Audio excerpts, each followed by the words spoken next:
Hey guys, welcome back to my channel. आज की इस वीडियो में हम कॉर्नवालिस के बारे में डिस्कस करने वाले हैं। तो चलिए स्टार्ट करते हैं।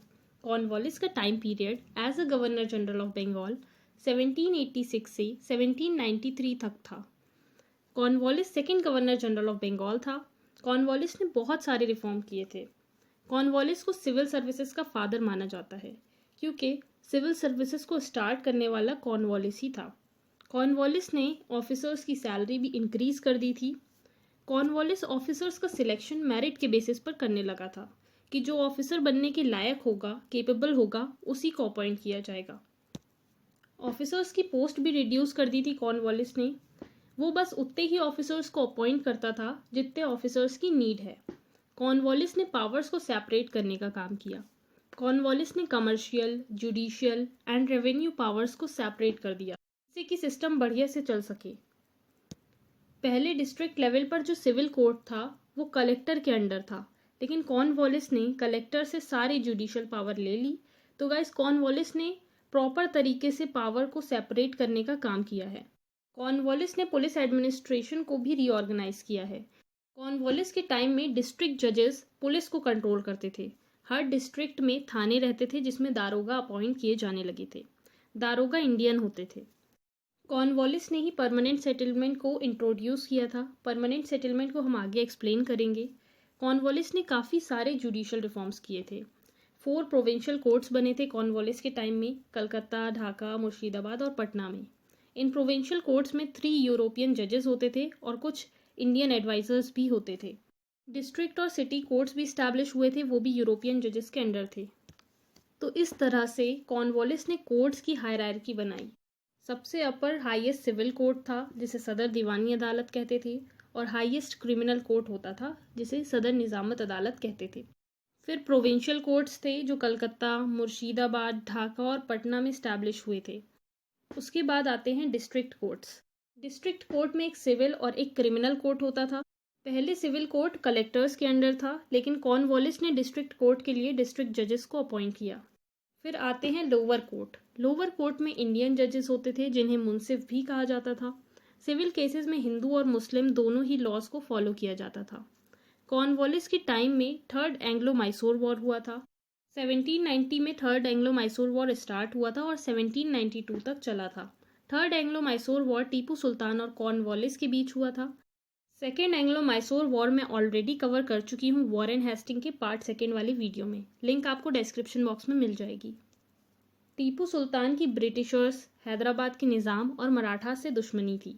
टीपू सुल्तान बहुत सारे रिफॉर्म्स कर रहा था। टीपू अपने आप को स्ट्रॉन्ग बना रहा था जिससे कि वो अंग्रेज़ों को हरा सके। टीपू सुल्तान ने फ्रांस और टर्की से हेल्प मांगी थी। ब्रिटिशर्स टीपू सुल्तान को हराने के लिए हैदराबाद के निज़ाम और मराठास से हाथ मिला लेते हैं 1789 में, और ये तीनों एक ट्रिपार्टाइट एग्रीमेंट को साइन कर लेते हैं। फिर वॉर होती है। इस वॉर में ईस्ट इंडिया कंपनी जीत जाती है और एक ट्रीटी साइन होती है ब्रिटिशर्स और टीपू सुल्तान के बीच, ट्रीटी ऑफ श्रीरंगपट्टनम। टीपू को अपनी टेरिटरी का 1/2 पार्ट देना पड़ता है ब्रिटिशर्स को। तो गाइज, ये था थर्ड एंग्लो मैसूर वॉर। अब नेक्स्ट है परमानेंट सेटलमेंट। एक सिस्टम बनाया गया था जिससे रेवेन्यू को सिस्टमैटिकली कलेक्ट करा जाए। उसे रेवेन्यू सेटलमेंट सिस्टम कहते थे। रेवेन्यू सेटलमेंट सिस्टम यानी कि राष्ट्र की आय को सिस्टमैटिकली कलेक्ट करना। तो गाइस, इस रेवेन्यू सेटलमेंट के अंदर ही परमानेंट सेटलमेंट आया था जिसे कॉर्नवालिस ने स्टार्ट किया था। रेवेन्यू सेटलमेंट सिस्टम के 3 पार्ट्स हैं। परमानेंट सेटलमेंट, जिसे जमींदारी सिस्टम भी कहते हैं, सेकेंड है Ryotwari system, and third one is Mahalwari system. Permanent settlement Cornwallis ने स्टार्ट किया था। कॉर्नवालिस से पहले वॉरेन हेस्टिंग के टाइम में एनुअल लीज सिस्टम था बंगाल में। एनुअल लीज सिस्टम में हर एक साल में लैंड ऑक्शनिंग होती थी। लैंड ऑक्शनिंग का मतलब है ज़मीन की नीलामी। इस वजह से बहुत ज़्यादा डिस्टर्बेंस होता था। कॉर्नवालिस ने आते ही एनुअल लीज सिस्टम को बंद कर दिया और डेकेनियल सिस्टम को इंट्रोड्यूस किया। डेकेनियल सिस्टम यानी कि लैंड ऑक्शनिंग को 10 ईयर्स का कर दिया गया। तो गाइस, पहले एनुअल लीज सिस्टम था जिसमें हर साल ज़मीन की नीलामी होती थी, लेकिन कॉर्नवालिस ने एनुअल लीज सिस्टम को बंद कर दिया और डेकेनियल सिस्टम को चलाया जिसमें हर 10 साल में ज़मीन की नीलामी होगी। कॉर्नवालिस को 3 साल का टाइम लग गया परमानेंट सेटलमेंट को तैयार करने में। कॉर्नवालिस ने काफ़ी रिसर्च करी और जॉन शोर और जेम्स ग्रांट से एडवाइस भी ली, तब जाकर परमानेंट सेटलमेंट का कॉन्सेप्ट तैयार हुआ और इसे बंगाल में इंट्रोड्यूस किया गया। तो अब देखते हैं कि आखिर परमानेंट सेटलमेंट के क्या फीचर्स हैं। परमानेंट सेटलमेंट को ज़मींदारी सिस्टम इसलिए कहते हैं क्योंकि इस सिस्टम में ज़मींदार को लैंड का ओनर बना दिया गया था। लेकिन तभी तक ज़मींदार को लैंड का ओनर माना जाता था जब तक वो लैंड का fixed revenue east India company को देता रहेगा। ईस्ट इंडिया कंपनी ने रेवेन्यू का अमाउंट फिक्स कर दिया था और वो फिक्स्ड अमाउंट ज़मींदार को पे करना पड़ता था एज अ रेवेन्यू। अगर वो पे नहीं कर पाते थे तो उनसे ज़मीन ले ली जाती थी। ईस्ट इंडिया कंपनी 89% शेयर ले लेती थी और 11% ज़मींदार को मिल जाता था। और ज़मींदार के पास पहले एडमिनिस्ट्रेटिव पावर होती थी, लेकिन इस सिस्टम में ज़मींदार से सारी एडमिनिस्ट्रेटिव पावर ले ली गई। तो गाइज़ ये था परमानेंट सेटलमेंट। अब इस सिस्टम से क्या इफेक्ट पड़ा वो देख लेते हैं। बहुत सारे ज़मींदार होते थे जो रेवेन्यू पे नहीं कर पाते थे और उनसे लैंड ले ली गई थी।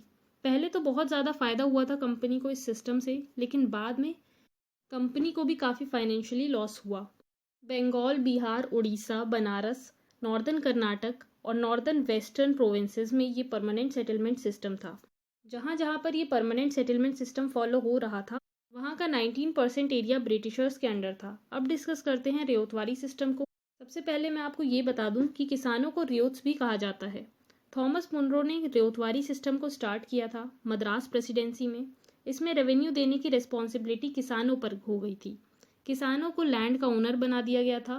लैंड रेवेन्यू 20 to 20 ईयर्स तक के लिए फिक्स कर दिया गया था। फार्मर्स को ईस्ट इंडिया कंपनी को रेवेन्यू पे करना पड़ता था। ये सिस्टम भी फेल हो गया क्योंकि फार्मर्स टाइम पर रेवेन्यू पे नहीं कर पाते थे, और जब वो रेवेन्यू पे नहीं कर पाते थे तो ईस्ट इंडिया कंपनी किसानों पर बहुत अत्याचार करती थी। रियोतवारी सिस्टम मद्रास, बॉम्बे, असम और बेरार में था। रियोतवारी सिस्टम जहाँ जहाँ पर था उसमें से 51% एरिया ब्रिटिशर्स के कंट्रोल में था। अब डिस्कस करते हैं महलवाड़ी सिस्टम। महल का मतलब यहाँ पर है विलेज। यहाँ पर रेवेन्यू पूरे विलेज को देना पड़ता था। तो गाइज रेवेन्यू कौन देता था? विलेज। जब भी रेवेन्यू फिक्स करने का टाइम आता था तब पूरे विलेज को इकट्ठा होना पड़ता था। इस सिस्टम से इरिगेशन फैसिलिटीज़ बहुत ही ज़्यादा अच्छी हो गई, फसलें बहुत अच्छी उगने लगी थी और कंपनी को बहुत फ़ायदा हुआ था, लेकिन गांव वालों को कोई भी फ़ायदा नहीं हुआ।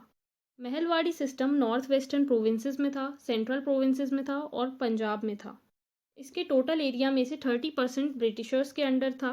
तो गाइज ये था रेवेन्यू सेटलमेंट सिस्टम, जिसमें हमने परमानेंट सेटलमेंट और ज़मींदारी सिस्टम पढ़ा, रियोतवारी सिस्टम पढ़ा एंड महलवाड़ी सिस्टम भी पढ़ा। ये कॉर्नवालिस वाला पार्ट हमने आज कंप्लीट कर लिया है। नेक्स्ट गवर्नर जनरल जो बने थे उनका नाम था जॉन शोर। जॉन शोर का टाइम पीरियड 1793 से 1798 तक का था और जॉन शोर की बस एक ही पॉलिसी फेमस है, policy of non intervention. John Shore का ये मानना था कि हम किसी भी किंगडम या प्रोविंस के मैटर्स में इंटरफेयर नहीं करेंगे, हम बस अपने मैटर्स और अपने एडमिनिस्ट्रेशन पर ही ध्यान देंगे।